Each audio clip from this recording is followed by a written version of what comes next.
राम राम भाई, good morning. कैसे हैं आप लोग? बड़ा तेजी से कमेंट जा रहा है आपका। अच्छी सुबह है, 10:06 हो चुके हैं। राधे राधे भाई सभी लोगों को। और हम लोग पढ़ने के लिए तैयार हैं। जय मां सरस्वती। नहीं, मैं बिल्कुल टाइम से हूं, कोई छुट्टी नहीं है। डेली मॉक टेस्ट होगा, हम वादे के एकदम पक्के हैं मेरे प्यारे भाई। हमारा पहले ही अगले दिन का शेड्यूल फिक्स रहता है कि भाई ये कल हमको ये काम करना है, या रात को मॉक टेस्ट बनाना है, ये वाली फिल्म देखनी है, ये वाले गाने सुनने हैं, है भैया। शाम को ये क्लासेस लेनी है, ये वाली शीट बनानी है। अगले दिन का जो डेली का जो रूटीन है वो पहले ही सेट कर लेते हैं, तो उसकी चिंता ना करें दोस्त। तो जैसे कि आप देख रहे हैं, मॉक जो दिमाग खोल दे। आज हम ऐसा मॉक टेस्ट सॉल्व कराएंगे जो आपके दिमाग की नसों को खोल देगा। सारे सवाल प्रीवियस होंगे, अलग अलग एग्जाम के, सीजीएल के, सीएचएसएल के, सीपीयू के, एमटीएस के, सीडीएस के, सिलेक्शन पोस्ट के। तो जो भी बच्चे किसी भी गवर्नमेंट एग्जाम की तैयारी कर रहे हैं, उन सभी एग्जाम के लिए बेनिफिशियल है, बिल्कुल प्री के हिसाब से रेलेवेंट। ठीक है जी, चलेगा। हर एग्जाम में अगर कुछ ही सवाल होते हैं खास जो आपको प्रैक्टिस करने चाहिए, जो बच्चों को परेशान करते हैं, वो सवाल भी मैं चुन चुन के ढूंढ ढूंढ के प्रीवियस ईयर के क्रीम सवाल आपको करवा रहा हूं। ठीक है, जिससे कि आपको ये सवाल अगर दोबारा से आए तो तकलीफ ना दे पाए। और यहां पे केवल सवाल ही नहीं, आपको सॉल्यूशन भी बेस्ट देखने को मिलेगा, क्योंकि ओनली सॉल्यूशन मैटर। सवाल तो उसने भी बहुत किए थे, बस सॉल्यूशन उसको अच्छा नहीं मिला तो किसी और के पास चली गई। चलेगा मेरे प्यारे भाई, बट हम ऐसा नहीं होने देंगे। शुरू करेंगे मेरे प्यारे भाई। पीडीएफ भी आपको मिलेगी। रूटीन हमारा वही रहेगा मेरे दोस्तों, कंसेप्ट कि आपके सामने क्वेश्चन आएगा, आपके पास कॉपी पेन लेके बैठा करो। S1 बैठे करो मुंह उठा के, शाहरुख खान नहीं हो तुम। कॉपी पेन लेके बैठा करो, आलती पालती मार के, समझे, ऐसे सतर होके, एकदम बिल्कुल सतर्क होके, बिल्कुल। ठीक है जी, और शुरू करेंगे। आपके पास क्वेश्चन आएगा, आपको सॉल्व करना, मैं आपको टाइम दूंगा। चलिए, एक मोटिवेशन वाली सारी मार दो, फिर लबेरिया भेजना एक, उसके बाद हम ये देखो भेजा है। उन हवाओं से जल्दी मुकाबला होगा जो हमारे खिलाफ चल रही हैं। फिलिस्टिस रीडर, देखो बच के रहना, कहीं हवा उड़ा ना दे। दर्द गम डर जो भी है बस तेरे अंदर है, खुद के बनाए पिंजरे से निकलकर देख तू भी एक सिकंदर है। ये अनिकेत तिवारी कह रहे हैं, सिकंदर बता रहे हैं अपने आप को। हैं, पड़ोसी का घर तो जीता नहीं, दुनिया जीतेंगे। चलिए बताइएगा, करो। सवाल नंबर है आपके सामने 1, गोरा सवाल है जी। एक बार वीडियो को शेयर कर दीजिए सब लोग, अपने दोस्तों में, भाइयों में, चाचा चाचू, ताऊ, फूफा फूफी, मौसा, ठीक है ना, साड़ू, सब में शेयर कर दीजिए। यदि x plus y plus z 3 है, x y plus y z plus z x minus 12 है, एक्स वाई जेड माइनस का 16 है, तो आपसे पूछा है under root of x cube plus y cube plus z cube plus 13। देखिए, आप यहां पे इस सवाल को हिट एंड ट्रायल से भी कर सकते हैं एक्स वाई जेड की, लेकिन क्या आप फॉर्मूला जानते हैं x cube plus y cube plus z cube का? इन दोनों की टर्म में जानते हैं? अगर आप नहीं जानते तो मैं यहां पे लिख देता हूं। केशव, सही दिखाई दे रहा है? X cube plus y cube plus z cube minus 3x y z, x cube plus y cube plus z cube minus 3x y z बराबर क्या होता है बच्चों? X plus y plus z बराबर x plus y plus z into bracket में होता है मेरे प्यारे दोस्त x plus y plus z का whole square, x plus y plus z का whole square minus thrice of bracket में x y plus y z plus z x. This is the proper concept, proper formula जो आपको याद होना चाहिए। इन दोनों की टर्म में फॉर्मूला याद है, बस आपको ये फॉर्मूला लगाना है। ठीक है जी, तो मेरे दोस्तों आप यहां पे ध्यान से देखेंगे तो x cube plus y cube plus z cube minus 3xy z, minus 3xy z क्या हो जाएगा? एक्स वाई जेड माइनस 16 की माइनस 3 में गुणा करेंगे तो ये 48 बराबर x plus y plus z 3 है, इंटू मेरे दोस्तों x plus y plus z का स्क्वायर 9, और ये माइनस का 3xy plus y z plus z x करेंगे तो माइनस माइनस प्लस हो जाएगा, और 12 तिया 36। तो प्यारे भाई ये हो गया 36 और 9 45, और 45 तिया ये हो गया जी 135, 135। आप बोलोगे हाँ जी सर बिल्कुल सही, कोई प्रॉब्लम नहीं है, 135। समझ में आया? तो मुझे x cube plus y cube plus z cube निकालना है, तो भाई साहब ये 48 इधर चला जाएगा, माइनस का 48 ये उधर चला जाएगा। हमको चाहिए x cube plus y cube plus z cube plus 13, तो आपको 13 करना है मेरे दोस्तों, तो प्लस 13 कर देंगे, प्लस 13। तो 13 करने पर क्या आएगा, 35 और 13 48 हो गया, 148 में से 48 घटाएंगे 100 आ गया, 100। तो यानी कि x cube plus y cube plus z cube plus 13 जो है वो 100 के बराबर आ गया मेरे दोस्तों। आप बोलोगे हाँ जी सर, और आप 100 का जब अंडर रूट लेंगे मेरे दोस्तों, इसकी वैल्यू 100 आ चुकी है, और 100 का अंडर रूट होता है 10। तो 10 इस क्वेश्चन का आंसर है। हमने फॉर्मूले से किया है, हिट एंड ट्रायल से वैल्यू एज्यूम करके भी कर सकते हैं, बट यही सबसे बेस्ट है, इसमें आपको कोई ज्यादा सोचना नहीं है। क्लियर है? X cube plus y cube plus z cube मेरे दोस्तों यहां से आप निकालेंगे और आपका हो जाएगा। आगे चलते हैं अगले सवाल की तरफ। सवाल नंबर है आपके सामने 2, करो।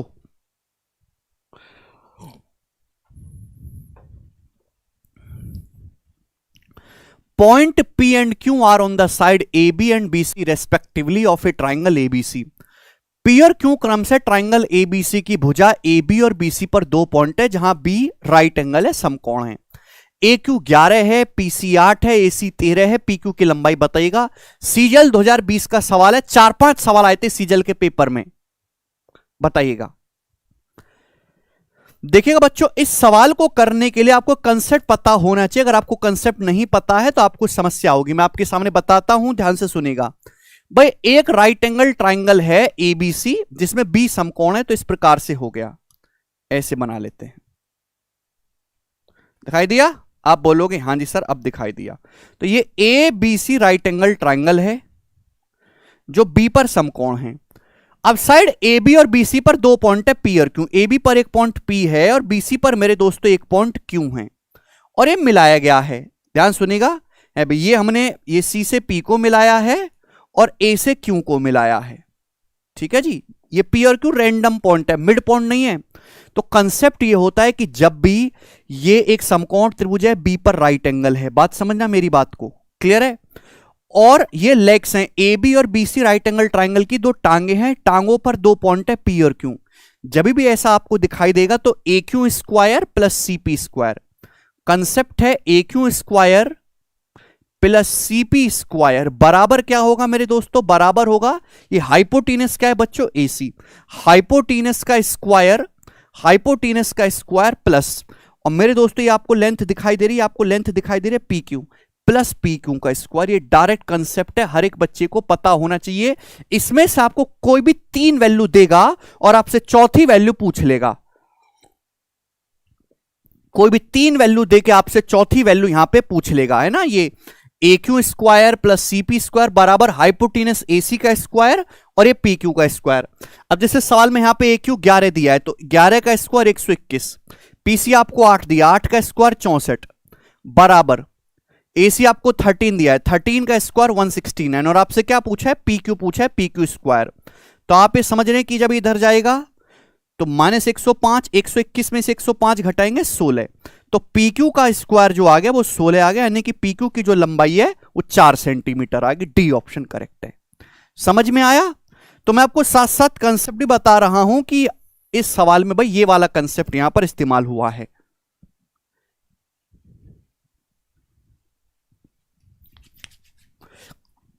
अरे बोलो जी। आगे चलते हैं, दोनों सवाल एडवांस मैथ के थे, ये करेंगे सवाल नंबर 3। देखते हैं इस सवाल को कौन करेगा।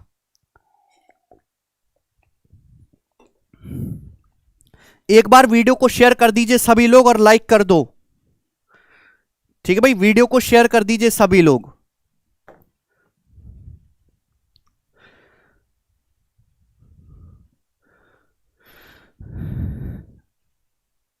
अच्छा राजेश मीना जी, सवाल नंबर हम 3 करेंगे। सीजल 2020 का सवाल है, CISI का। बोला है 8,000 रुपए की राशि पर 10% ब्याज की दर से 2/5 साल में सिंपल इंटरेस्ट और कंपाउंड इंटरेस्ट के बीच डिफरेंस क्या होगा। और ऑप्शन आपके सामने है, ऑप्शंस काफी नजदीक हैं, तो आपको नजदीक में कैलकुलेशन करनी है, बताइएगा। देखिएगा प्यारे भाई, समय है 2/5 साल, यानी कि मेरे दोस्तों ध्यान से सुनिएगा, साधारण ब्याज और चक्रवृद्धि ब्याज के बीच में अंतर आपको बताना है। ईयरली कंपाउंड हो रहा है, तो 2 सही 2/5 साल का मतलब पहला साल पूरी साइकिल कंप्लीट होगी, फिर 1 साल, और फिर मेरे दोस्तों 2/5 साल। आप बोलोगे हाँ जी सर बिल्कुल सही, ये होगा। ठीक है जी। अब ब्याज की दर 10% है, तो पहले साल 10% ब्याज है, दूसरे साल मेरे दोस्तों 10% ब्याज है, और तीसरे साल कितना ब्याज है मेरे प्यारे भाई? यहां पे अगर 1 साल में 10% है तो 2/5 साल में 4% ब्याज होगा, 4%। अब इस सवाल को करने के कई सारे तरीके हैं।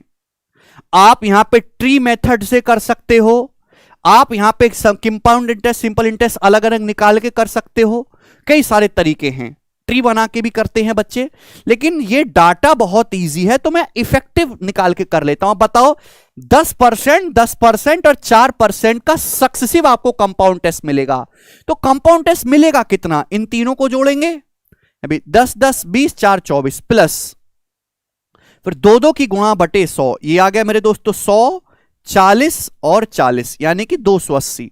280 बटे 100 2.8 ये आएगा, 280 नहीं सॉरी 180 आएगा।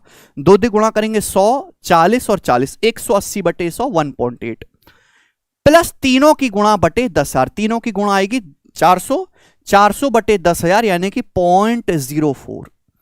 ये कंपाउंड इंटरेस्ट आया है, कंपाउंड इंटरेस्ट 2 सही 2/5 साल का। आपसे कंपाउंड टेस्ट सिंपल इंटरेस्ट का डिफरेंस पूछा। अभी सिंपल इंटरेस्ट क्या आएगा? सिंपल इंटरेस्ट तो 10 10 4 24 होगा ना, तो 24 माइनस करेंगे, यानी कि ये ही सीआई और एसआई का डिफरेंस है 1.84%। ये 1.84% ही कंपाउंड इंटरेस्ट और सिंपल इंटरेस्ट का डिफरेंस आएगा।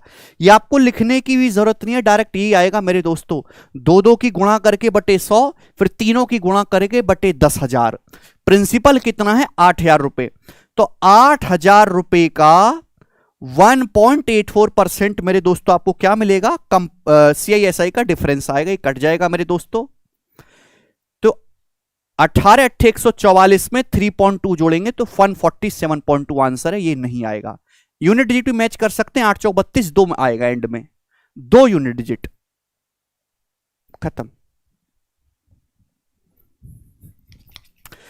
1 सेकंड का सवाल है, अगर आप तबीयत से करो, ठीक है भैया, सही तरीके से करो। 1 सेकंड से ज्यादा का सवाल है ही नहीं। आगे करेंगे दोस्त आपके सामने सवाल नंबर 4 बनाइए।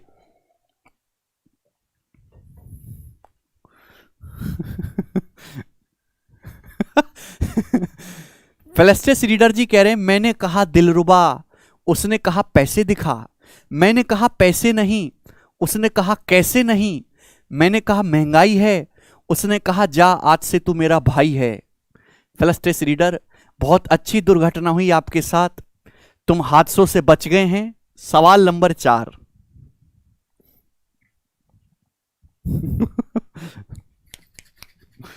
करिए।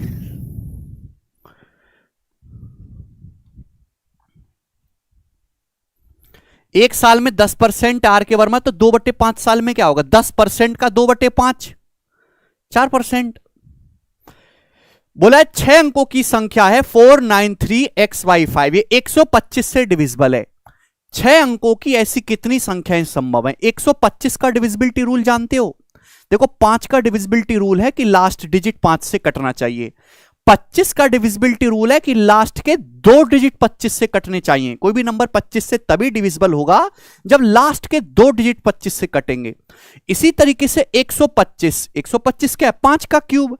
तो 125 का डिविजिबिलिटी रूल है कि लास्ट के 3 डिजिट मेरे दोस्तों 125 से कटने चाहिए, लास्ट के 3 डिजिट। यानी कि मुझे लास्ट के 3 डिजिट ऐसे लेने हैं xy5 की 125 से कटें, यानी कि मेरे प्यारे भाई एंड में 5 होना चाहिए। तो 125 का कौन कौन सा मल्टीपल है जिसमें एंड में 5 आता हो? तो 125 का ऑड पढ़ा जाएगा। 125 एकम 125, अगर मैं 125 का दुगुना करूंगा तो 250 होगा, जिससे कि एंड में 0 आ जाएगा। 0 नहीं 5 चाहिए, तो 125 का 3 गुना होगा, 125 का 5 गुना होगा, 125 का मेरे दोस्तों 7 गुना होगा। ऑड पहाड़ा करेंगे 1 गुना, 3 गुना, 5 गुना, 7 गुना। अब 125 का 9 गुना नहीं करेंगे, 125 का 9 गुना करोगे तो 1125 होगा, ये 9 है। तो यानी कि यही 4 वैल्यू मैं लास्ट के 3 प्लेस पे रख सकता हूं, तो 4 ही वैल्यू पॉसिबल होंगी। 4 इसका आंसर है।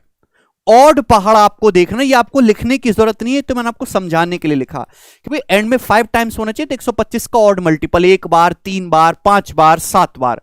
125 अट्ठे 1000 होता है, 1000 तो 4 डिजिट का नंबर है, वो हम लेंगे नहीं, इससे कम ही कम लेंगे, तो 4 वैल्यू ही पॉसिबल हैं। बहुत अच्छा सवाल पूछा गया है दोस्तों, आगे चलेंगे नेक्स्ट क्वेश्चन की तरफ। सवाल नंबर 5। अब एक अच्छा सवाल आया है, बनाइए।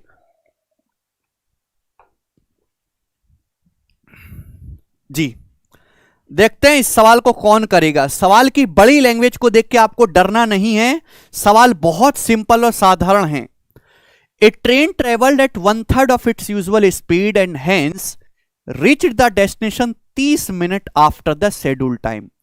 एक ट्रेन अपनी स्पीड का 1/3 से चलती है। एक ट्रेन जो है अपनी स्पीड, नॉर्मल स्पीड का 1/3 से चलती है। भाई अगर स्पीड को 1/3 कर दिया तो टाइम रिवर्स रेशियो में लगेगा, 1:3।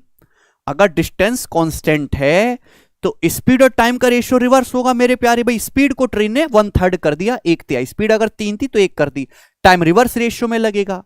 तो जो हमारी ट्रेन है वो 30 मिनट लेट पहुंची शेड्यूल टाइम से। ट्रेन 30 मिनट लेट हुई, ट्रेन को 1 यूनिट की बजाय 3 यूनिट टाइम लगा, 2 यूनिट टाइम एक्स्ट्रा लगा, 2 यूनिट। तो 2 यूनिट की वैल्यू सवाल में कितनी दे रखी है? 30 मिनट। 2 की वैल्यू सवाल में 30 मिनट दे रखी है, तो ट्रेन का यूजुअल टाइम क्या है? 1 यूनिट। 1 की वैल्यू है बच्चों 15 मिनट। यानी कि मैंने ये पता लगा लिया कि ट्रेन अपनी नॉर्मल स्पीड से जो समय लेती है डेस्टिनेशन पर पहुंचने का, जो ट्रेन का यूजुअल टाइम है वो 15 मिनट है। कैसे पता लगा? स्पीड और टाइम का रेशियो रिवर्स होता है।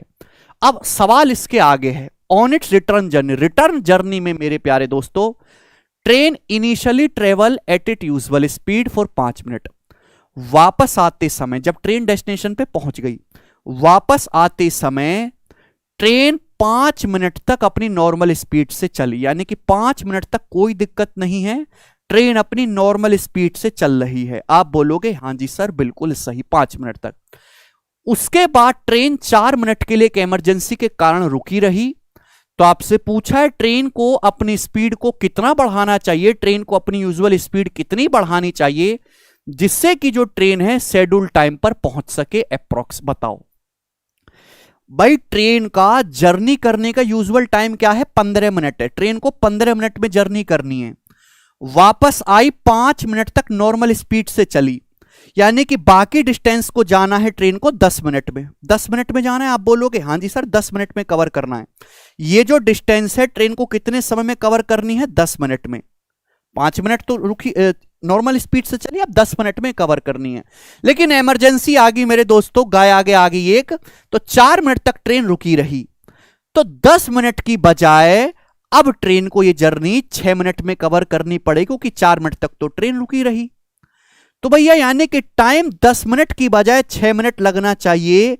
तो डिस्टेंस, इस डिस्टेंस के लिए स्पीड किस रेशियो में चेंज करनी पड़ेगी? रिवर्स रेशियो में। भाई टाइम का रेशियो क्या है? जवाब दो। टाइम का रेशियो है 5:3। 2 पंजे 10, 2 तिया 5:3। तो स्पीड का रेशियो रिवर्स करना पड़ेगा कि नहीं? 3:5। यानी कि अगर स्पीड 3 है तो 3 से बढ़ा के 5 करनी होगी, तो स्पीड को कितना बढ़ाना पड़ेगा? 2/3। और 2/3 का मतलब होता है 66.66% अप्रोक्स। 1/3 33.33%, 2/3 66.66%। आंसर नियरेस्ट इंटीजर में पूछा है तो अप्रोक्स 67 आ गया। यानी कि ट्रेन को अपनी स्पीड को लगभग 67% बढ़ाना पड़ेगा नॉर्मल स्पीड से। बताओ क्या जबरदस्त सवाल है, क्या ब्यूटीफुल लैंग्वेज है।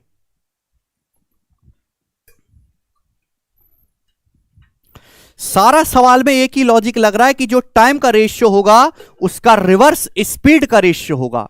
बट ट्रेन 15 मिनट में जानी, 5 मिनट तक तो चली नॉर्मल स्पीड से, अब 10 मिनट में जानी है, 4 मिनट रुकी रही है, यानी कि अब 6 मिनट में जाना पड़ेगा।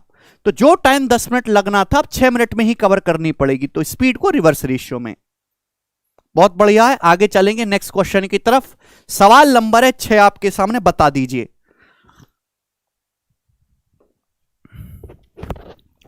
जी यस, ये क्वेश्चन बहुत पॉपुलर है, पता नहीं क्यों बार बार आता है। एक बार वीडियो को शेयर कर दीजिए सभी लोग, ठीक है जी, चलेगा। सवाल में बोला है यदि 3 tan थीटा बराबर 2√3 sin थीटा, थीटा 0 से 90 डिग्री के बीच में है तो इसका मान बताओ। बच्चों ये सवाल तभी सॉल्व होगा जब थीटा की वैल्यू पता चलेगी। तो यहां से मुझे थीटा निकालना है 3। अब tan थीटा क्या होता है? tan का मतलब होता है साइन बटे कॉस। ऐसे लिखा करो, साइन को शॉर्ट में एस, कॉस को शॉर्ट में सी लिखा करो, ठीक है ना। आजकल सिद्धार्थ को भी सिड बोलते हैं, ठीक है ना। ये 2√3 मेरे प्यारे भाई, समझ में आया? 2√3 साइन थीटा का मतलब एस। आप बोलोगे हाँ जी सर बिल्कुल सही। तो ये एस से एस कट जाएगा, कट जाएगा तो कॉस थीटा पहुंचेगा ऊपर। सी मतलब ये सी ऊपर चला जाएगा, सी मतलब है कॉस थीटा। तो कॉस थीटा कितना आएगा? ये 2√3 आएगा बटे में। तो √3 से 3 कितनी बार कट गया? √3 बार। कॉस थीटा आ गया √3/2।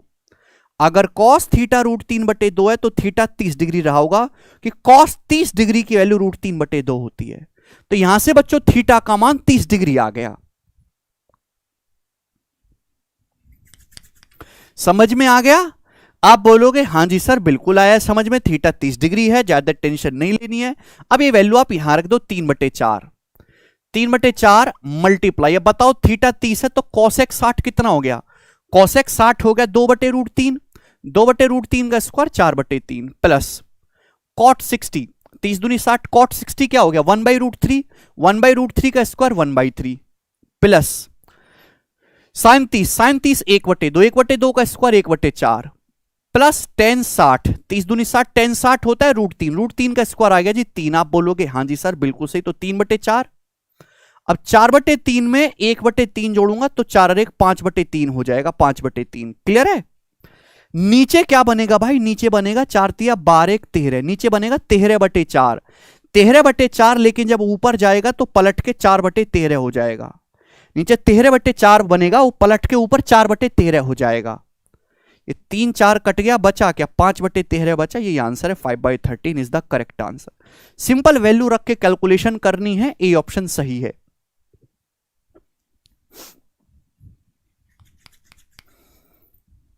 अरे समझ में आया? मुझे लगता है कि आपको ये बात अच्छी तरीके से समझ में आई। आगे चलेंगे सवाल नंबर 7 की तरफ। फटाफट फटाफट करो।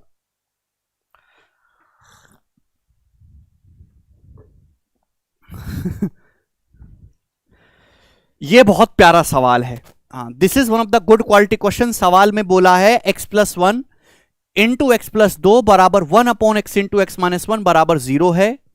तो आपसे पूछा x² प्लस x ज्ञात करिए। ऑप्शन आपके सामने। एलजेब्रा का बहुत बेहतरीन सवाल।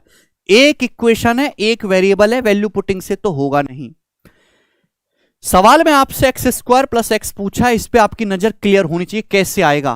भाई पहले तो हम ये बटे में x इंटू x-1 है ना, इस पूरी इक्वेशन में गुणा कर देते हैं x इंटू x-1 से। पूरी इक्वेशन में x इंटू x-1 से गुणा कर दो, x इंटू x-1 से। यहां क्या है? x+1 into x+2, x+1 into x+2। आप बोलोगे हाँ जी सर बिल्कुल सही। पूरी इक्वेशन में x इंटू x-1 से गुणा कर दिया, ये +1 बराबर 0। क्यों गुणा करी? जिससे कि नीचे हट जाए, सब कुछ ऊपर ही बचे, जिससे कि नीचे से मेरे दोस्तों x इंटू x-1 हट जाए। अल्टीमेटली हमने एलसीएम लिया है, ये हो गया। अब आगे करें तो करें क्या? हमको x² प्लस x चाहिए। कैसे आएगा x² प्लस x? भाई अगर इसका प्यार इसके साथ हो तो आएगा, अगर x की x+1 में गुणा होगी तो x² प्लस x आएगा। बोलो आएगा? आप बोलोगे हाँ जी सर आया, सर आया। भाई अगर x-1 की x+2 में गुणा करेंगे आएगा? आप बोलोगे सर आएगा। x की x में गुणा x², ध्यान से सुनिएगा, x की 2 में 2x, -1 की x में x, तो x² प्लस x। -1 की 2 में गुणा -2। आप बोलोगे हाँ जी सर, और ये +1 बराबर 0, ये बन गया मेरे दोस्तों, ये बन गया।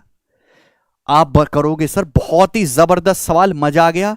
भाई साहब हमें यही तो निकालना है, x² प्लस x, यही तो मुझे निकालना है x² प्लस x। चलो थोड़ी देर के लिए मैं x² प्लस x को y मान लेता हूं कि सपोज मुझे y निकालना है, y। तो भाई ये जो x² प्लस x है, y गुणा y -2, x² plus x y है, y गुणा y -2 +1 बराबर 0। तो ये है क्या बच्चों? y गुणा y -2 का क्या मतलब है? y² -2y, y square minus 2y plus 1 equal to 0। भाई साहब दिख नहीं रहा है, वाई माइनस 1 का होल स्क्वायर है, ये y माइनस 1 का होल स्क्वायर है, y square minus 2y plus 1, y minus 1 का होल स्क्वायर है। और y माइनस 1 का होल स्क्वायर अगर 0 है तो y माइनस 1 भी 0 है, y माइनस 1 का मान भी 0 है। इसका मतलब y की जो वैल्यू आ गई वो 1 आ गई, 1 इसका आंसर है। तो एक्स स्क्वायर प्लस एक्स का मान 1, बी ऑप्शन। सवाल बहुत प्यारा था, बहुत बेसिक था।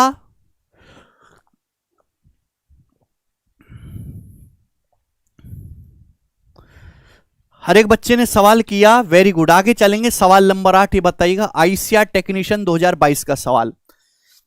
ये तो फिक्स पैटर्न का सवाल है, हर एग्जाम में आता है। The ratio of copper and zinc in alloy A and B are 3:4 and 5:9 respectively. Alloy A और बी में कॉपर जिंक का रेशियो 3, 4, 5, 9 है। ए और बी को लिया जाता है XY के रेशियो में, एक नई एलॉय बनाई जाती है सी, जिसमें कॉपर जिंक का रेशियो 27:43 है। XY का रेशियो क्या होगा, ये सवाल है प्यारे दोस्तों। तो भाई ये एलिगेशन से सॉल्व होगा।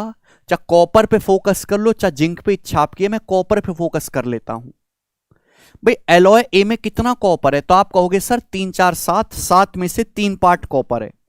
एलॉय बी में कितना कॉपर है, एलॉय बी में आप कहोगे सर 5, 9, 14, 14 में से 5 पार्ट कॉपर है, 5, 9, 14 टोटल है, 14 में से 5 पार्ट कॉपर है।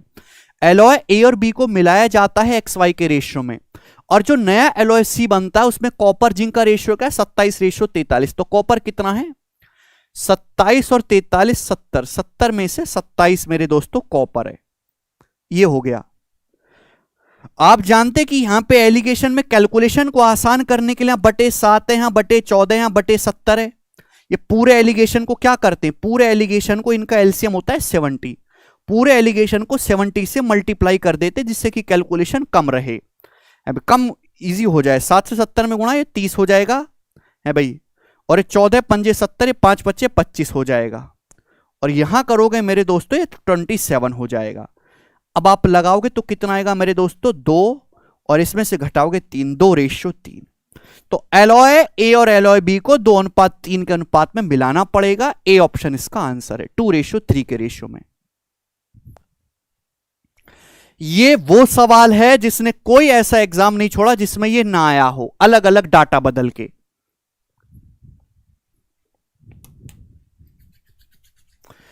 ठीक है, चाहे आप कॉपर पे एलिगेशन लगा लो, चाहे जिंक पे, दोनों से ही सेम आंसर आएगा। आगे चलते हैं, ये बताइएगा सवाल नंबर 9, सीडीएस के पेपर का सवाल है, 2023 का, करिएगा।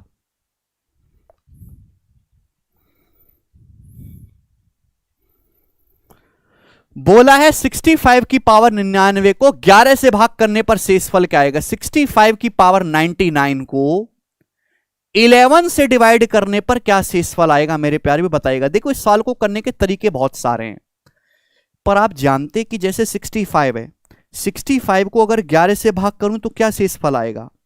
आप जानते हैं 65 के नजदीक 11 का मल्टीपल है 66, 11 छिंग 66, 66 होता पूरा पूरा भाग होता है 65 है, एक कम है, रिमाइंडर आएगा -1। अगर 65 को 11 से भाग करेंगे रिमाइंडर -1 आएगा, -1। लेकिन यहां पावर 99 है, तो रिमाइंडर की भी पावर 99 करोगे ना, रिमाइंडर की भी पावर 99 हो जाएगा, और -1 की ऑड पावर -1, यानी कि रिमाइंडर -1 ही आएगा। अब ये तो आंसर सही है, लेकिन पॉजिटिव रिमाइंडर बताना होता है। अगर आपका रिमाइंडर नेगेटिव आ रहा है तो इसमें डिविजर ऐड करो। आप किससे भाग कर रहे हो, तो 11 से, तो -1 में 11 ऐड कर देंगे, तो पॉजिटिव जो रिमाइंडर होगा वो 10 आएगा। 10 इसका आंसर है, समाप्त। तो 65 की पावर 99 को अगर 11 से भाग करेंगे तो रिमाइंडर 10 आएगा। सब बच्चों ने कर दिया, बहुत बढ़िया सवाल था। आगे चलेंगे, सवाल नंबर 10 बनाइए, करो।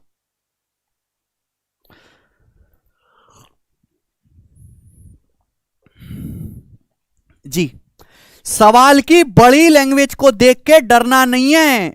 इतनी ही लैंग्वेज के कई सवाल सीजल 2022 के प्री में आए हैं। सवाल बड़े और दर्शन छोटे है इसमें भैया, बिल्कुल करिएगा। इतनी बड़ी लैंग्वेज करके लिख दिए, इस बात को संक्षेप में भी लिखा जा सकता था, पूरा ऐसे बना दिया है। ध्यान से सुनिएगा, in a partnership firm two partner Vijay और Praveen are working on an assignment. एक पार्टनरशिप फर्म है, दो पार्टनर काम कर रहे हैं, विजय और Praveen. It will take 12 weeks for Vijay to complete the entire assignment alone while Praveen will take 8 weeks to complete it alone.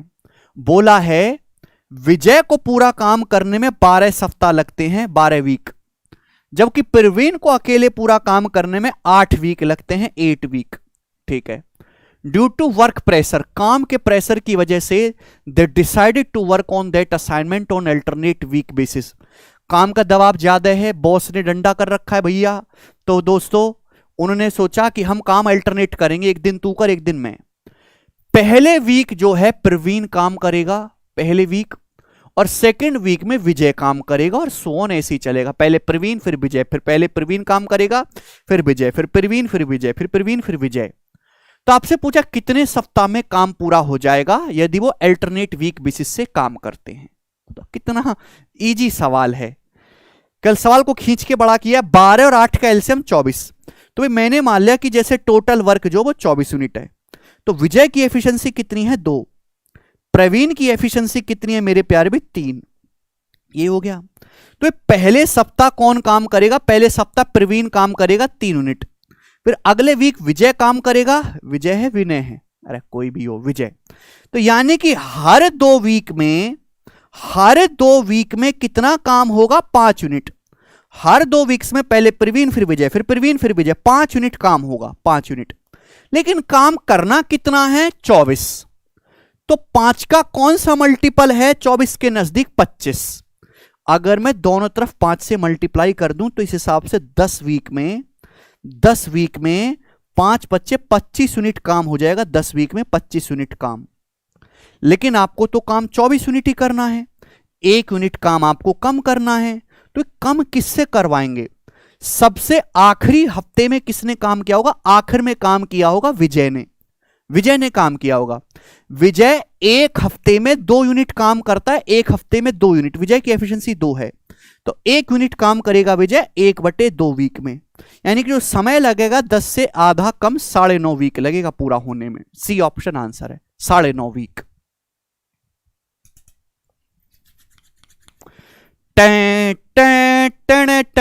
बताओ रे, हैं जी। अगर आपको समझ में आ रहा है तो एक बार वीडियो को लाइक जरूर करते चलो साथ साथ।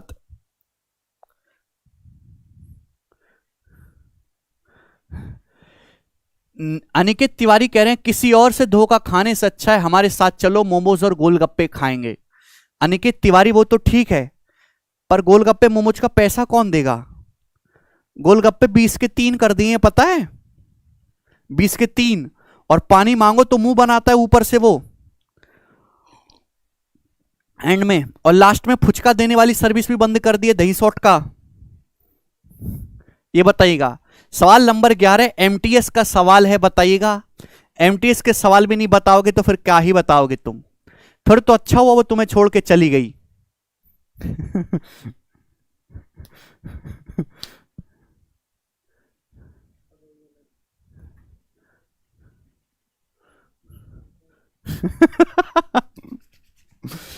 चलो, 2 ट्रेन 70 किलोमीटर पर आवर और 85 किलोमीटर पर आवर की स्पीड से एक दूसरे की ओर बढ़ रही हैं।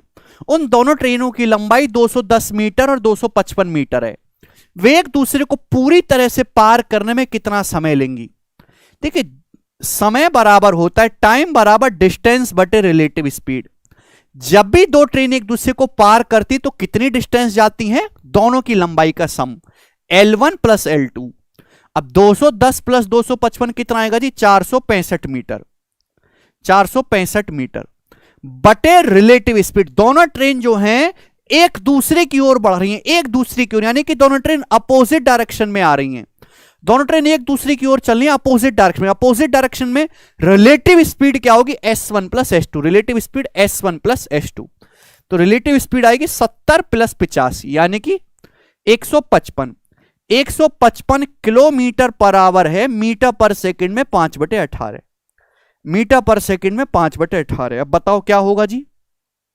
तो 155 से पूरा 3 बार जा रहा है, 18 ऊपर, 18 54/5 आया, और ये डायरेक्ट आंसर किस में आया है? सेकंड में, क्योंकि डिस्टेंस मीटर में ली है, रिलेटिव स्पीड मीटर पर सेकंड में कन्वर्ट कर ली, किलोमीटर पर आवर को 5/18 से गुणा कर दिया और 54/5 आएगा 10.8, 10.8 सेकंड का समय लगेगा एक दूसरे क्रॉस करने में। ए ऑप्शन आंसर है। मुझे लगता है सब बालकों को समझ में आया है। हम आगे चलेंगे। सवाल नंबर है दोस्त आपके सामने 12, देखते हैं कौन करेगा।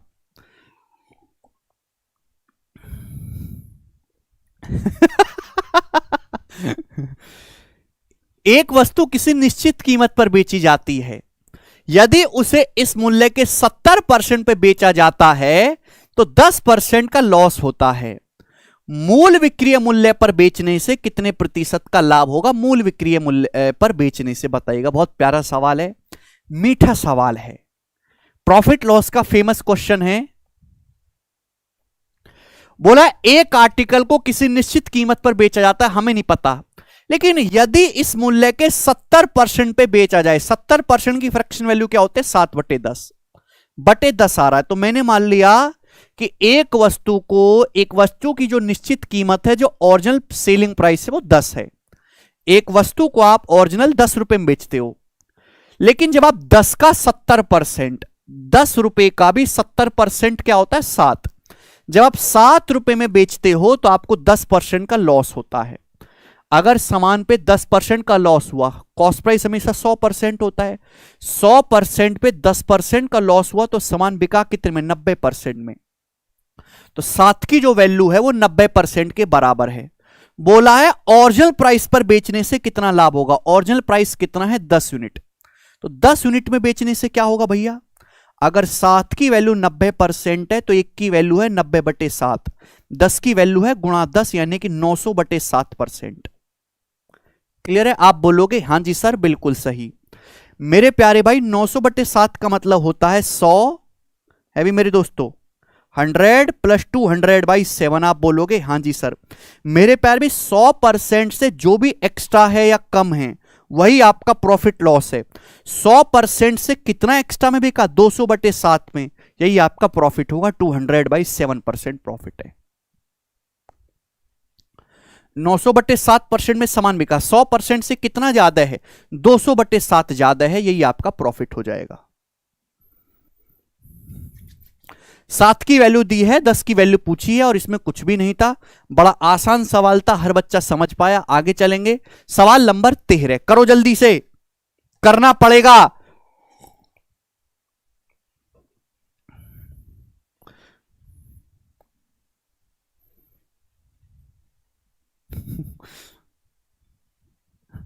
जी हाँ, इतना इजी है सौरभ झा भाई। यस, ये सवाल बड़ा अच्छा है, सीपीओ का बेहतरीन क्वेश्चन है मेरे प्यार भी। बनाओ, एक ऑफिस में कर्मचारियों की कुल संख्या का 70% महिलाएं हैं। अच्छा, 85 पुरुषों सहित कर्मचारियों का कुल संख्या के 80% को प्रमोशन मिला। 85 मेल इंक्लूड करके जो है 80% टोटल एम्प्लॉय को प्रमोशन मिला।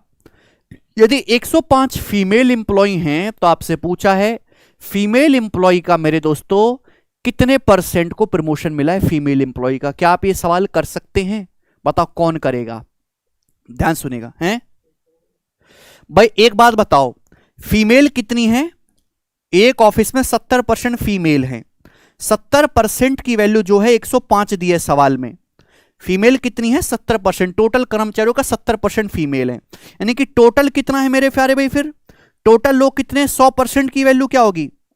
70 की वैल्यू 105 है, 1.5 गुना, तो 100% की वैल्यू भी 1.5 गुना होगी, 150, यानी कि 150 टोटल लोग हैं ऑफिस में। टोटल कितने लोग हैं? 150। अब 150 में से 80% को प्रमोशन मिला। अब 150 का 80% कितना होता है? 120। 120 लोगों को प्रमोशन मिला। 85 मेल है।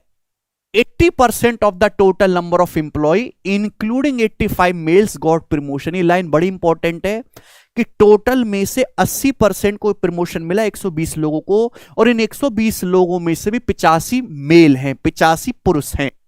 120 लोगों में से भी 85 मेरे दोस्तों मेल हैं, तो बाकी कितने बचे? 35। 35 बचे। आप बोलोगे हाँ जी सर बिल्कुल सही, यानी कि बाकी जो है वो 35 फीमेल हैं जिन्हें प्रमोशन मिला है। 35, तो 35 औरतों को प्रमोशन मिला है मेरे प्यारे भाई। यानी कि 105 में से अगर टोटल 105 लोग हैं, टोटल 105 फीमेल हैं, तो उसमें से 35 फीमेल को प्रमोशन मिला है, 35 फीमेल को, यानी कि कितना 1/3, और 1/3 का मतलब 33:1/3% फीमेल को प्रमोशन मिला है। बी ऑप्शन आंसर है। समझ में आया? यह सवाल सीपीओ 2019 का पूछा हुआ था। यह सवाल खूब धड़ल्ले से मॉक टेस्ट में आता है, काफी सारे टीचर्स ने भी करवाया है, बट यह सवाल गलत है, यह सवाल कंसेप्चुअली गलत है। हमने सॉल्व कर दिया, ठीक है, एग्जामिनर ने भी यही आंसर दे रखा है, सबको 2 नंबर भी मिले हैं, लेकिन आपको एक चीज सोचनी चाहिए कि अगर 70% महिलाएं हैं, 70% की वैल्यू 105 है, तो फिर आदमी कितने होंगे? 30%।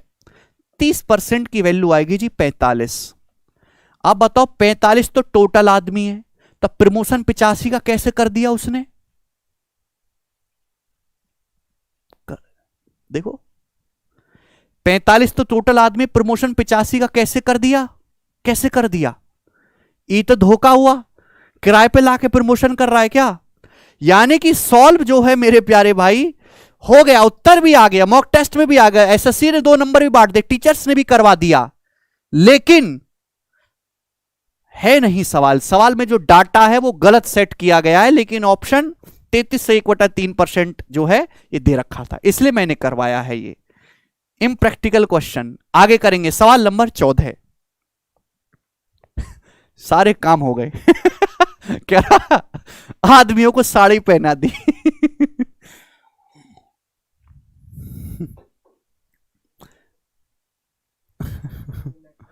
चलेगा। If the angle between 2 radii of a circle भी 130 डिग्री, एक सर्कल की 2 रेडियस के बीच 130 डिग्री का एंगल है, then the angle between the tangent at the end of these radius.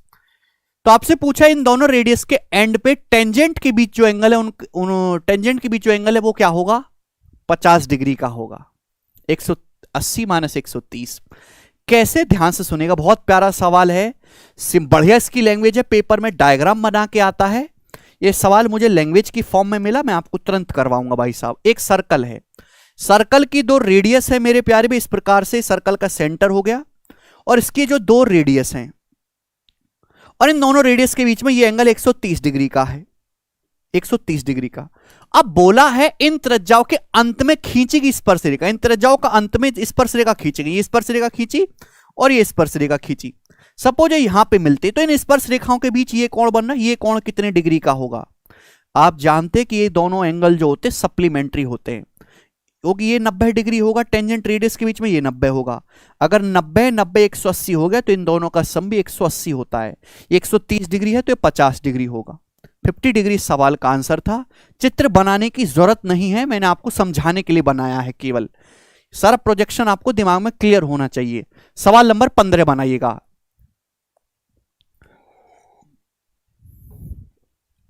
In A competitive exam में मिनिमम क्वालिफाइंग परसेंटेज जो है कैटेगरी ए और कैटेगरी बी जॉब्स के लिए वो 25% और 45% है। A candidate score 83 marks and fail to get a category B job by 25 marks.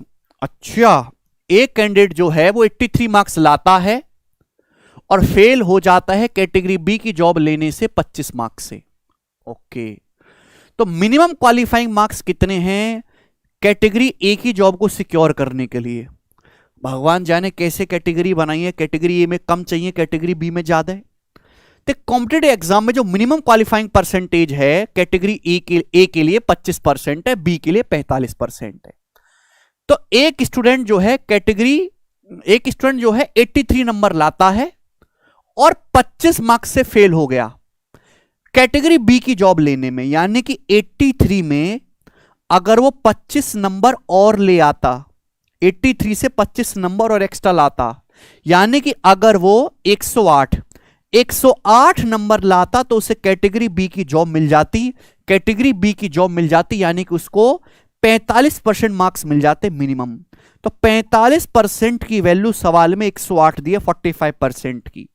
आपसे पूछा कैटेगरी ए की जॉब को सिक्योर करने के लिए मिनिमम मार्क्स बताओ, कैटेगरी ए की जॉब को सिक्योर करने के लिए मिनिमम मार्क्स चाहिए 25%, और आपसे 25% की वैल्यू पूछी है।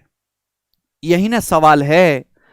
ठीक है जी, अब बताओ 45 से 25 किलो निकालने, दोनों तरफ 9 से भाग कर दो। 9 से भाग करोगे तो 5% की वैल्यू आएगी 12। 9 से भाग देंगे 5% 12, ये 5 गुना 5 बचे 25, तो 12 पंजे 60, यानी कि 60%। 60% जो है 60 मार्क्स चाहिए, सॉरी परसेंट नहीं, 60 मार्क्स चाहिए कैटेगरी ए की जॉब को पकड़ने के लिए। समझ में आया? आगे चलते हैं। अगला सवाल बताइएगा, सवाल नंबर है 16 आपके सामने। बहुत प्यारा सवाल है। ऐसा ही सवाल इस साल की सीजन 2022 में आया था प्री में। ठीक है भाई, उसका वैसा ही मिलता जुलता क्वेश्चन है। करिए, कौन करेगा? सब लोगों का आंसर आ रहा है। एक बार वीडियो को लाइक और शेयर कर दीजिए सभी लोग।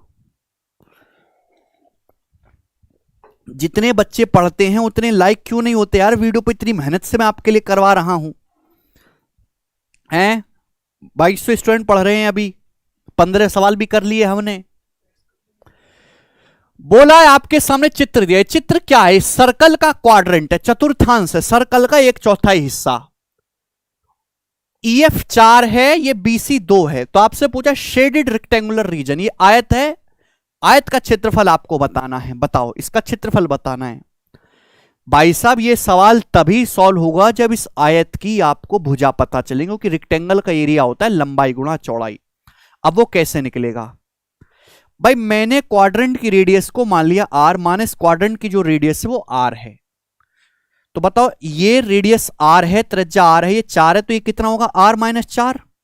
r माइनस 4 आप बोलोगे हाँ जी सर। भाई बताओ ये क्वाड्रेंट की रेडियस है, त्रिज्या ये 2 है, तो ये भुजा कितनी आ गई? r माइनस 2 आप बोलोगे हाँ जी सर, बिल्कुल सही, r minus 2। Yes sir no आप बोलोगे हाँ जी सर। अब जब भी एक फिगर के अंदर दूसरी फिगर डालते तो हमेशा पाइथागोरस थ्योरम लगते। भाई ये r माइनस 4 है तो ये भी तो r माइनस 4 होगा। रेक्टेंगल में आमने सामने की साइड बराबर होती हैं। ये क्वाड्रेंट का सेंटर है और सेंटर से परिधि तक की दूरी मेरे दोस्तों क्वाड्रेंट की रेडियस है r, ये त्रिज्या है r और ये 90 डिग्री। तो आपको नहीं लग रहा कि भाई साहब ये तो राइट एंगल ट्राइंगल बन गया? r माइनस 4 है भाई, r माइनस 2 और r, और मुझे इसमें पाइथागोरस थ्योरम लगानी है, रेडियस मुझे पता चल जाएगी तो सब कुछ आ जाएगा। क्या आप इस बात को जानते नहीं है कि यहां जरूरत ही नहीं है? भाई क्या इसको देख के आप तुरंत नहीं बता सकते? साइड अर्थमेटिक प्रोग्रेशन में देखो 2-2 का गैप है, 2-2 का गैप, 2-2 का गैप है, 2 बढ़ता जा रहा है। मैं आपको एक चीज कहना चाहता हूं, दुनिया में राइट एंगल का एक ही ट्रिपलेट ऐसा है जो अर्थमेटिक प्रोग्रेशन में हो 3 4 5, बस यहां दुगना है, यानी कि 6 8 10, 2-2 का गैप है, यानी कि ये 6 8 10 होगा। देखो r माइनस 4 6 है, r माइनस 2 8 है, रेडियस 10 है, 6 8 10। दुनिया में केवल एक ही ट्रिपलेट ऐसा है 3 4 5 जो समांतर श्रेणी में है। यहां पे 2-2 का गैप है तो 3 4 5 का भी दुगुना कर देंगे, 6 8 10, यानी कि ये वाली जो भुजा है मेरे दोस्तों ये 6 है आयत की, ये जो भुजा है वो 8 है। तो आयत का जो क्षेत्रफल है लंबाई गुणा चौड़ाई वो 48 स्क्वायर सेंटीमीटर है। बी ऑप्शन आंसर है।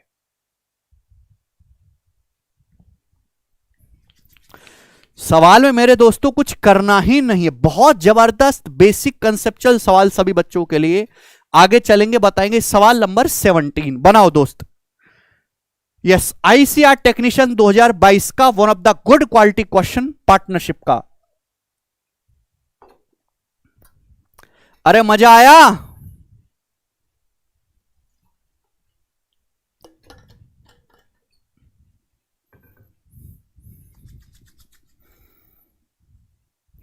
हाँ 15 20 25 भी है बेटा फौजदार, लेकिन वह 5 का गैप है। बेसिक ट्रिपलेट 3 4 5 है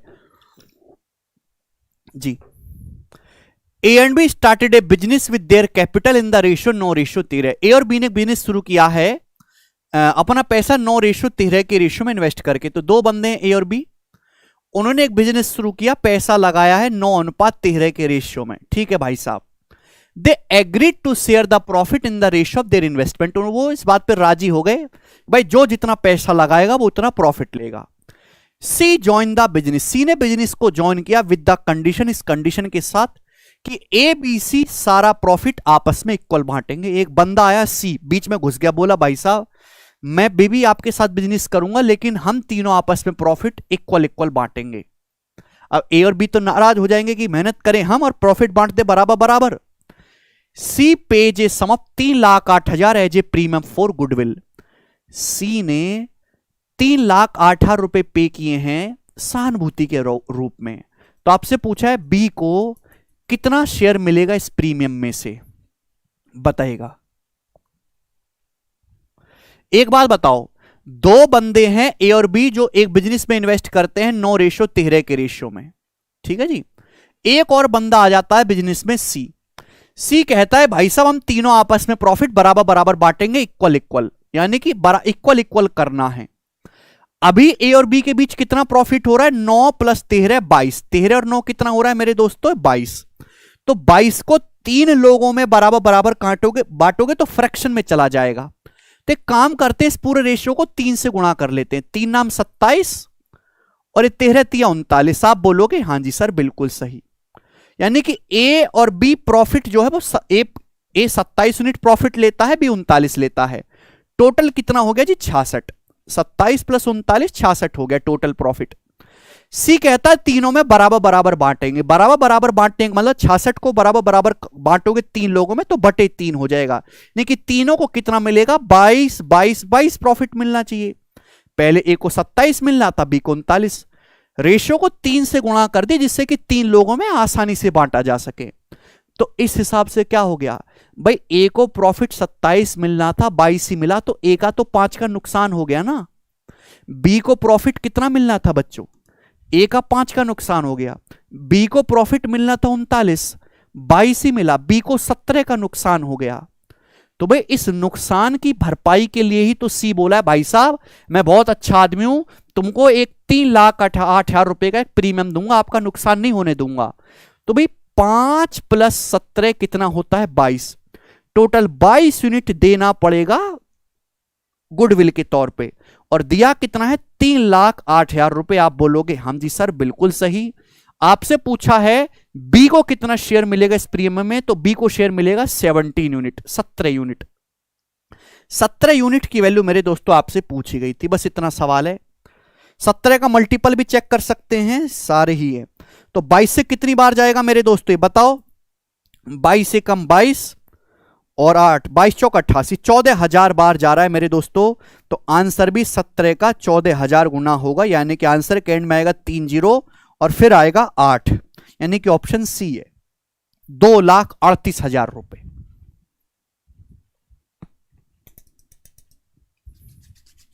ये लॉजिक बहुत अच्छा है इस पार्टनरशिप के सवाल का।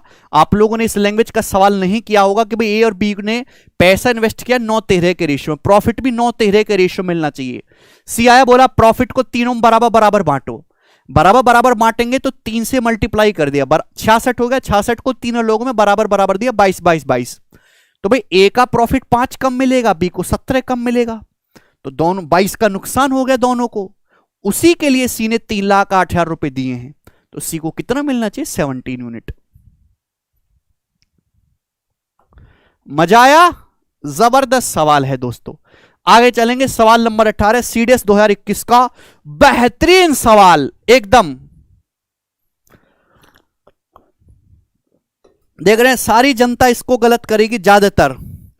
20 आदमी 20 दिन में 20 फर्श साफ करते हैं। कॉलोनी है, औरतों का राज है उसमें, ठीक है भाई। तो सब पोंछा लगाने का काम करते हैं। 20 आदमी 20 दिन में 20 फर्श साफ करते हैं, तो 16 आदमी 16 फर्श कितने दिन में साफ करेंगे। ऐसा सवाल सीजल में भी आता है कि 8 बल्ली 8 मिनट में 8 चूहा मारती हैं, तो 5 बिल्ली 5 मिनट में कितना चूहा मारेंगी। सवाल है ना, 8 बिल्ली 8 मिनट में 8 चूहा मारती हैं, 5 बिल्ली 5 मिनट में कितना चूहा मार के खाएंगी। 16 आंसर बता रहे हैं भाई साहब। कंसेप्ट है M1D1 बटे W1 बराबर M2D2 बटे W2। 20 आदमी 20 दिन में M1D1 काम कितना करते हैं, 20 फर्श पे पोंछा मारने का। तो पूछा 16 आदमी 16 फर्श पे पोंछा कितने दिन में मारेंगे, कितने दिन में? तो आपको लगता नहीं है कि ये कट गया और ये कट गया, क्या बचा? 20 बचा ना, 20 दिन में ही मारेंगे। 20 इसका आंसर है, C option.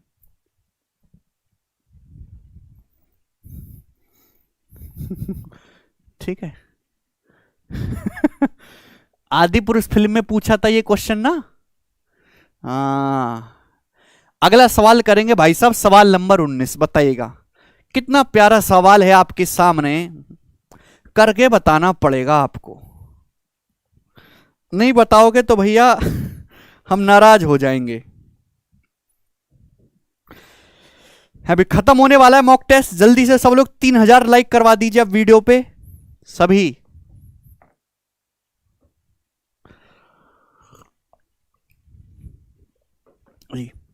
Water flow into a tank 180 metre times 140 metre through a rectangular pipe of 1.2 metre गुणा 0.75 metre at a rate of 15 kilometre per hour. In what time water rise by 4 metre. बहुत अच्छा सवाल है, बोला है आपके पास एक आयताकार पाइप है, उससे पानी भर रहे हैं हम। एक पाइप से पानी आ रहा है 15 किलोमीटर पर आवर की स्पीड से, और पानी भर रहे हैं हम एक टंकी में, जो टंकी है 180 मीटर गुणा 140 मीटर के साइज की है। तो पूछा कितना टाइम लगेगा पानी 4 मीटर की ऊंचाई तक भरने में। तो आप बताओ, एक टंकी है, टंकी का जो साइज है वो 180 गुणा 140 यानी कि 180 मीटर लंबी है, 140 मीटर चौड़ी टंकी है। इस टंकी में 4 मीटर की ऊंचाई तक पानी भरना है, तो कितना पानी भरना है? Multiply by 4। तो कितना वॉल्यूम भरना है? वॉल्यूम क्या होता है? ILBH। लंबाई 180 मीटर, चौड़ा 140 मीटर, 4 मीटर की ऊंचाई तक पानी भरना है। अब टंकी में पानी भरेगा कौन? इस टंकी में मेरे दोस्तों ये टंकी, इसमें पानी भरना है ऐसे 4 मीटर की ऊंचाई तक।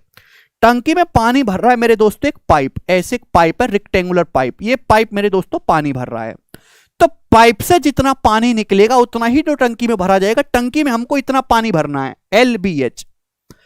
अब मेरे दोस्तों ये जो पाइप है, इस पाइप का जो मुंह है, ये जो मुंह है ये क्या है? 1.2 मीटर गुणा 0.75 मीटर डायमेंशन का है। इस पाइप से जो पानी आ रहा है मेरे प्यारे भाई, वो 15 किलोमीटर पर आवर की स्पीड से आ रहा है। 15 किलोमीटर पर आवर का मतलब, मैंने मान लिया कि पूरी टंकी T घंटे में भरेगी, मैंने मान लिया पूरी टंकी T घंटे में। पाइप से पानी 15 किलोमीटर पर आवर की स्पीड से आ रहा है, इसका मतलब यह है कि 1 घंटे में 15 किलोमीटर लंबे पाइप के बराबर पानी निकलता है। 1 घंटे में आप 15 किलोमीटर लंबा पाइप लो, 15 किलोमीटर लंबा पाइप लो, उसका मुंह लेना इस साइज का, इस साइज का मुंह लेना, तो 15 किलोमीटर लंबे पाइप में जितना पानी आता है ना, उतना पानी बाहर निकलता है 1 घंटे में। तो 1 घंटे में कितना पानी बाहर निकल रहा है? 15 किलोमीटर, यानी कि 15,000 मीटर। सब कुछ मीटर में है।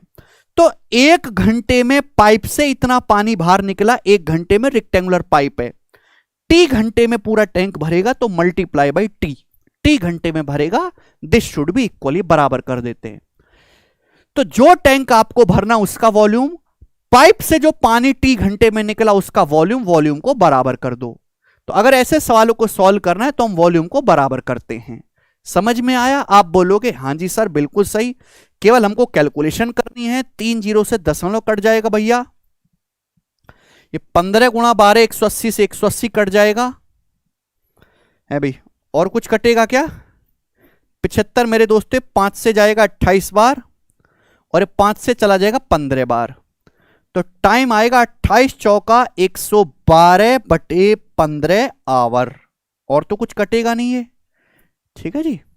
तो 15 सत्ते 105, ये 7 बार जाएगा। 15 सत्ते 105, 7 सही 7 बटे 15 आवर होगा मेरे दोस्तों, यानी कि 7 प्लस आएगा तो बी ऑप्शन है। 7 घंटे 28 मिनट।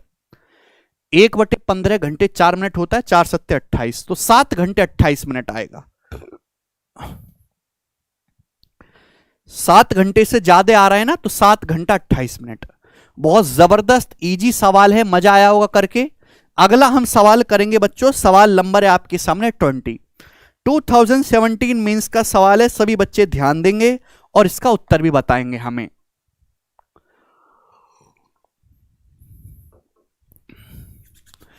एक ड्रम में 80 लीटर एथेनॉल, एक ड्रम में एथेनॉल भरा हुआ है, 20 लीटर निकाला जाता है इस लिक्विड का और फिर रिप्लेस कर देते हैं वाटर से। फिर मिक्सचर का हम 20 लीटर निकालते हैं और रिप्लेस कर देते हैं वाटर से। तो आपसे पूछा है अब इस ड्रम में कितना वाटर रहेगा, ड्रम में कितना वाटर रहेगा। बहुत बढ़िया सवाल है भाई साहब। आपके पास ना एक ड्रम है, ड्रम, उस ड्रम में एथेनॉल है। कितना एथेनॉल है? 80 लीटर एथेनॉल है। एथेनॉल की स्पेलिंग, हाँ ये एथेनॉल है। अब हम 80 लीटर में से 20 लीटर निकालते हैं और पानी से रिप्लेस कर देते हैं, पानी से। अब मिक्सचर बन गया। फिर 20 लीटर मिक्सचर निकालते हैं, पानी से रिप्लेस कर देते हैं। तो आपने 80 में से 20 लीटर निकाला है, 1/4 निकालते हैं। तो भाई 80 लीटर अगर आपके पास एथेनॉल है, आपने 1/4 निकाला, तो बचेगा कितना? 3/4। मल्टीप्लाइंग फैक्टर कितना आएगा? 3/4। अगर आपने 80 में से 20 लीटर निकाला है, 1/4 आपने मिक्सचर निकाला, पानी से रिप्लेस कर दे, तो बचेगा कितना? 3/4। एक बार प्रोसेस आपने और किया, दोबारा 20 लीटर मिक्सचर निकाल के पानी से बदला, तो फिर से 3/4। दो बार किया, 4 चौक 16, पंजे 80, यानी कि 45। यानी कि अब मिक्सचर में 45 लीटर एथेनॉल बचेगा। पानी पे फोकस मत करो, एथेनॉल पे फोकस करो। मिक्सचर में कितना एथेनॉल बचेगा? 45 लीटर। लेकिन आपसे पूछा है ड्रम में पानी कितना मौजूद है। भाई टोटल मिश्रण तो 80 रहेगा ना, टोटल मिश्रण नहीं बदलने वाला कि आप जितना मिक्सचर निकालो उतना ही पानी जो है ऐड कर रहे हो। 80 में से अब 45 ही एथेनॉल बचा है, तो बाकी का 35 लीटर पानी है। ये आंसर है, सी ऑप्शन।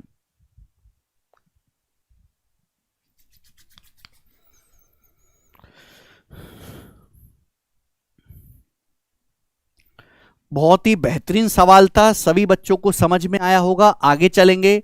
सवाल नंबर है दोस्त आपके सामने यहां पे 21। ये बताइएगा, एवरेज का बहुत ही ज्यादा जबरदस्त और बहुत ही इंपॉर्टेंट सवाल है एवरेज का।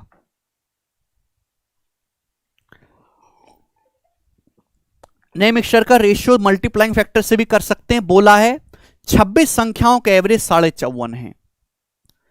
26 संख्याओं का जो एवरेज है, औसत है, वो 54 है। 26 संख्याओं का एवरेज। आप बोलोगे हां जी सर बिल्कुल सही। पहली 15 संख्याओं का औसत 50.4 है। मैं यहां पे हर बात को लिख दे रहा हूं आपको समझाने के लिए। पहली 15 संख्याओं का जो औसत है वो 50.4 है, पहली 15 संख्याओं का औसत, ठीक है। और लास्ट की 12 संख्याओं का औसत 62.5 है। लास्ट की जो 12 संख्याएं हैं उनका जो औसत है वो 62.5 है। तो आपसे पूछा यदि प्रारंभ से 15वीं संख्या हटा दी जाए, यदि हम 15वें नंबर को इंक्लूड कर देंगे, एक्सक्लूड कर देंगे स्टार्टिंग से, तो बाकी संख्याओं का औसत क्या होगा? मेरे प्यार भी बताओ, बाकी संख्याओं का औसत क्या होगा? जवाब दीजिएगा, ध्यान से सुनेगा मेरे दोस्तों। ये सवाल स्पेशल है। देखो पहली 15 और आखिरी की 12, टोटल 15 12 तो 27 संख्याएं हो गई, टोटल तो 26 ही दिया है।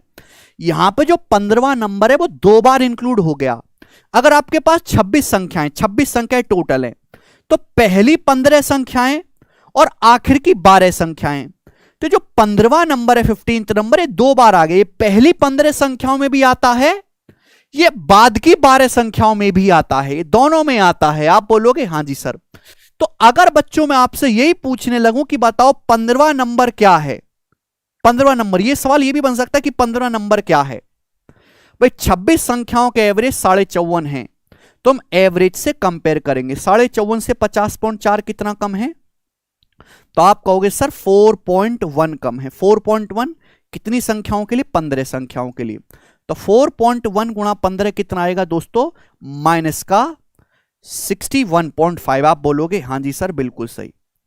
अब 54.5 से 62.5 कितना ज्यादा है मेरे दोस्तों? जवाब दीजिएगा। एवरेज से कंपेयर करेंगे तो 54 से 62 8 ज्यादा है। कितना ज्यादा है? 8।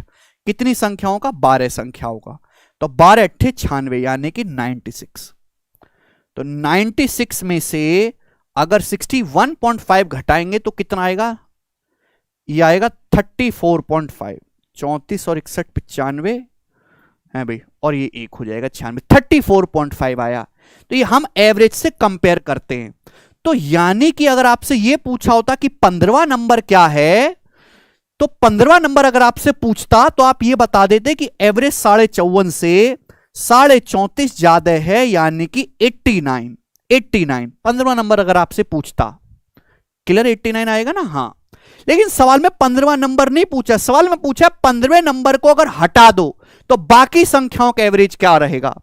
26 संख्याओं का एवरेज मेरे दोस्तों, 26 संख्याओं का एवरेज 54.5 है। जो 15वीं संख्या है वो एवरेज से इतना ज्यादा है, 15वीं संख्या, इसके जाने की वजह से 34.5 का नुकसान होगा, 34.5 का। और इस नुकसान को, पहले 26 संख्याएं थी, एक संख्या निकाल दी, 25 संख्या बची, 25 संख्याएं आपस में बांट लेंगी। पहले मेरे दोस्तों 26 संख्याएं थी, एक संख्या निकाल दी तो 25 संख्याएं बची हैं, 25 संख्या आपस में बांट लेंगी, तो नया एवरेज ये हो जाएगा 25 से कम 25 है मेरे दोस्तों 10, और ये 9 बचेगा, सॉरी, तो 25 तिया 75, 25 अट्ठे 200, तो 54.5 में से 1.38 घटाएंगे तो क्या आएगा, 53.12 आएगा। ये आंसर है। बोलो, काफी बढ़िया और जबरदस्त सवाल है, एवरेज से कंपेयर करके करना है। सवाल नंबर 22 ये करेगा मेरे दोस्तों, कौन करेगा,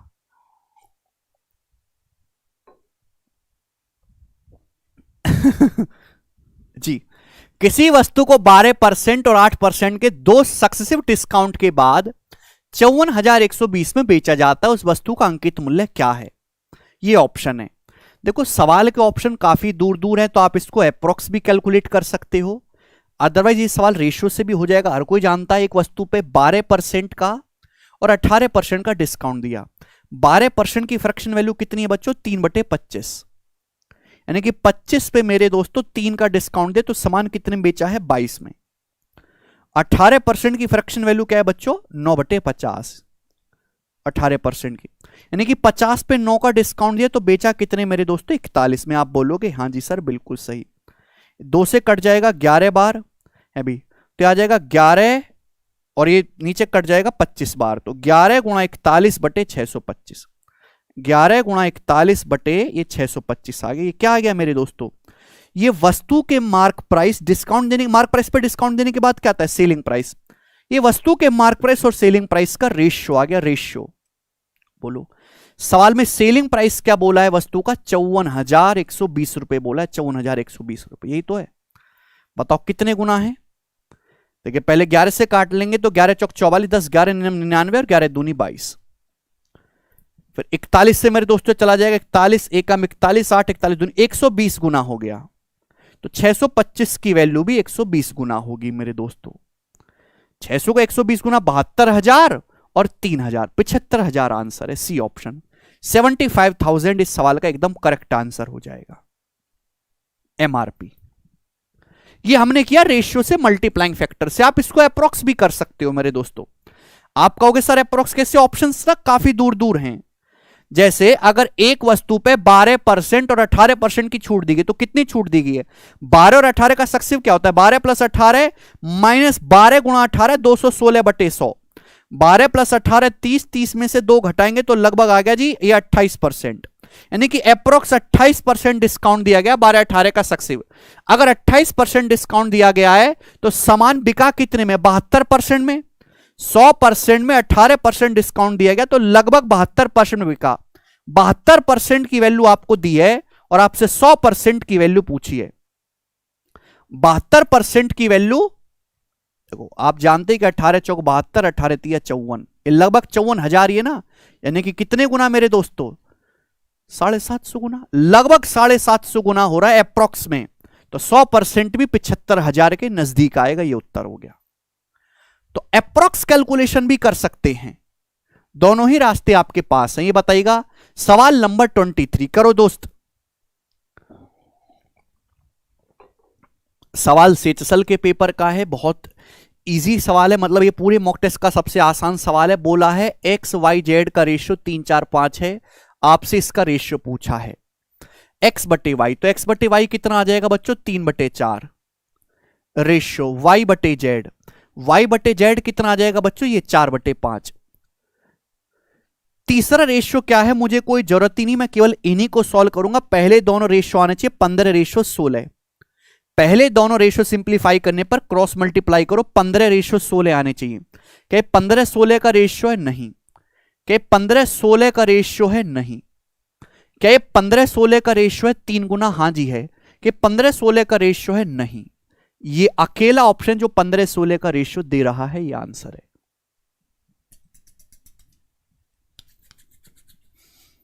खत्म। केवल आपको इतना करना है, आगे चलेंगे। सवाल नंबर है 24 आपके सामने, बताइएगा। बोर्ड मास का सवाल, बेहतरीन क्वेश्चन बोर्ड मास का, बनाइएगा।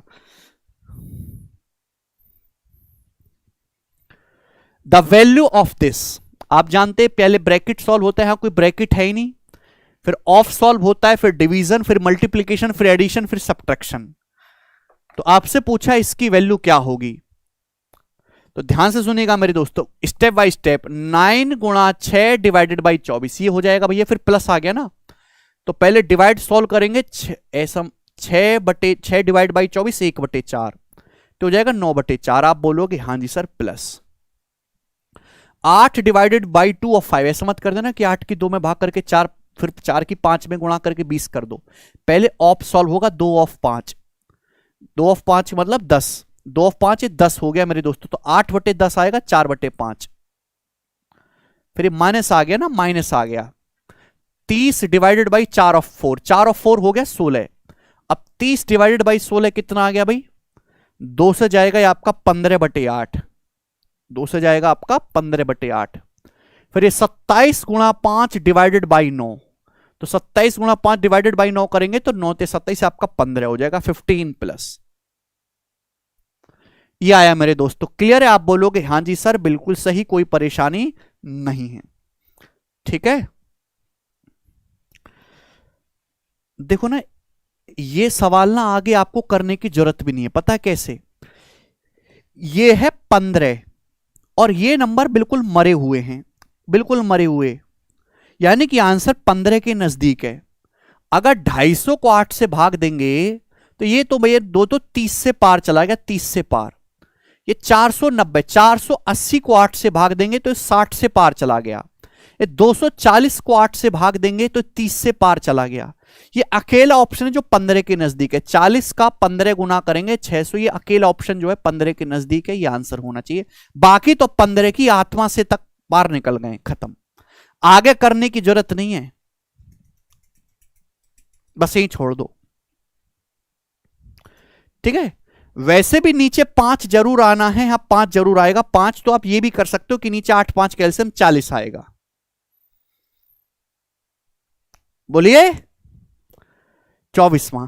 आगे चलेंगे मेरे प्यारे भाई, नेक्स्ट क्वेश्चन आपके सामने, सवाल नंबर है दोस्त 25, बताइएगा कौन करेगा, और लास्ट क्वेश्चन है ये। होमवर्क दे दे कि करवा दें? हैं 3D के इमेजिन वाला सवाल है। The angle of elevation of top of A tower from point A due south of the tower is alpha and from point be due east of tower is beta. ये alpha है भैया। A B बराबर D so that the height of tower is, tower की ऊंचाई। Okay देखो ये सवाल ना 3D में इमेजिन करना है। आप समझो कि एक पॉइंट है, यहां पे एक टावर खड़ा है, मैं टावर दिखा नहीं सकता, ये ऐसे करो कि आपकी हथेली में एक टावर खड़ा है ऐसे, ठीक है ना।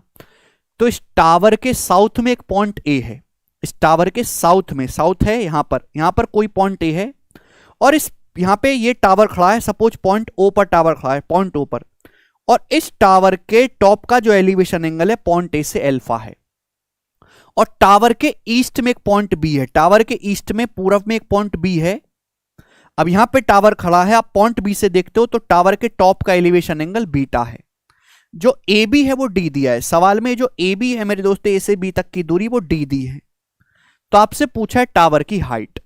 देखो ध्यान सुनेगा, मैंने माना कि टावर की हाइट एच आपको निकालना है। अब मुझे एक बात बताओ लॉजिकली, कंसेप्ट समझना एक, कि जैसे दोस्तों आपके सामने ये टावर है, ये एक टावर है मेरे दोस्तों जिसकी हाइट है एच, और ये वाला जो एलिवेशन एंगल है अल्फा है। तो मैं जानना चाहता हूं कि ये लेंथ कितनी होगी, ये लेंथ बताइएगा जल्दी से, ये लेंथ कितनी होगी। मुझे तो बेस पे काम करना है कि ना केवल बेस पे। तो आप जानते हैं कि इस एंगल अल्फा के लिए आपका परपेंडिकुलर है, ये बेस है, तो 10 होगा मेरे दोस्तों। परपेंडिकुलर बेस में रिलेशन 10 है, 10 अल्फा बराबर लंब बटे आधार।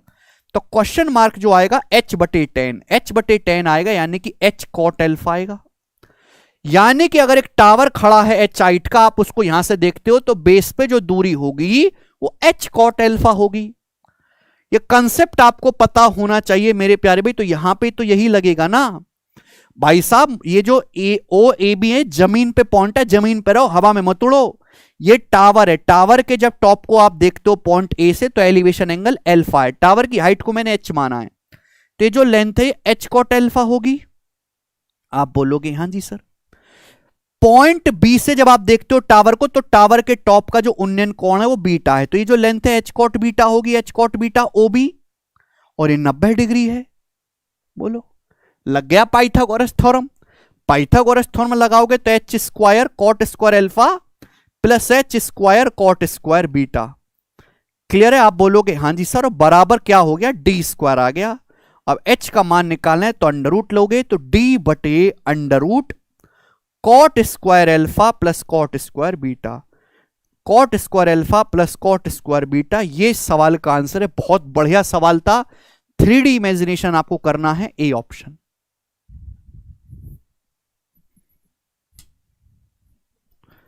बताइए मजा आया? हाँ जी। और इसी के साथ आज का मॉक टेस्ट सफलतापूर्वक समाप्त होता है। सारे के सारे 25 सवाल मैंने आपको सॉल्व करवाए। आपको मॉक टेस्ट कैसा लगा, सवालों का लेवल, आपको सॉल्यूशन कैसा लगा, मुझे कमेंट में जरूर बताओ। ठीक है, डेली मॉक टेस्ट मैं आपको करवा ही रहा हूं, लेकिन अगर आपको आगे भी ऐसे मॉक टेस्ट मेरे साथ सॉल्व करना चाहते हैं तो ज्यादा से ज्यादा वीडियोस को शेयर करो और अपने दोस्तों के साथ बैठ के देखो, इन पे विचार विमर्श करो। पीडीएफ आपको टेलीग्राम चैनल पे मिलेगी, ठीक है ना? चलेगा मेरे प्यारे भाई। अब हम कल मिलेंगे दोबारा से एक और नए मॉक टेस्ट के साथ।